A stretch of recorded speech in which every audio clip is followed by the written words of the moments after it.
سلام دوستای عزیز، خوش آمدین با برنامه دوم ما. میبخشین برنامه اول ما بدون خدافیزی تمام شد و ایام با کمانده برنامه که براتون گفته بودم که نانا را راست میکنم و فعلا زواله کردم و دو دانش راست کردم، با کماندهش هم حال زواله میکنم.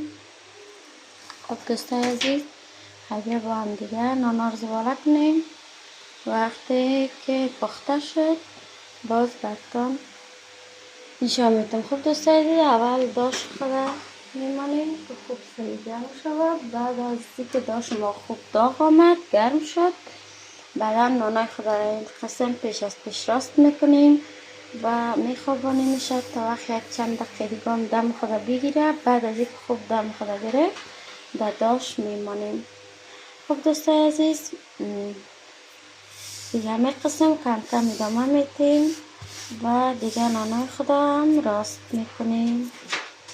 خب دوستای عزیز، بعد از این خیلی یک نخچ میندازیم با این قالبکه کلچه هستم. من به قالبه کلچه میندازم و به طرف دل خودتان که به هر قسمت که خودتان خواستین میتونید که نخچ پرتین و نانتان بزنین.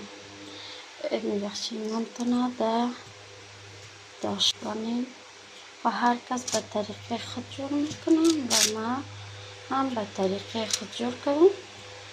خب دوستای عزیز، آله داشت ما داغ آمده، زیاد داغ آمده، دیگه نان خود هم میمونیم.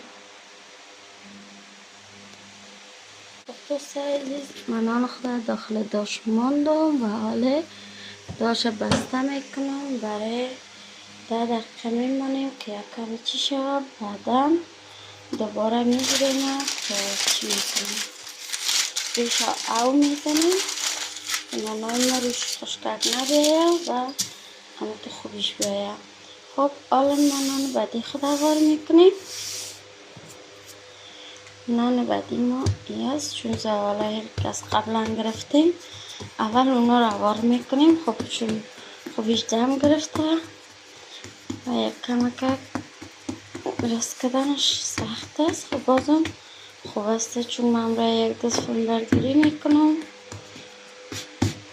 برای یک دستم اول میکردم پشت عزیز کاملا اینجا کنم.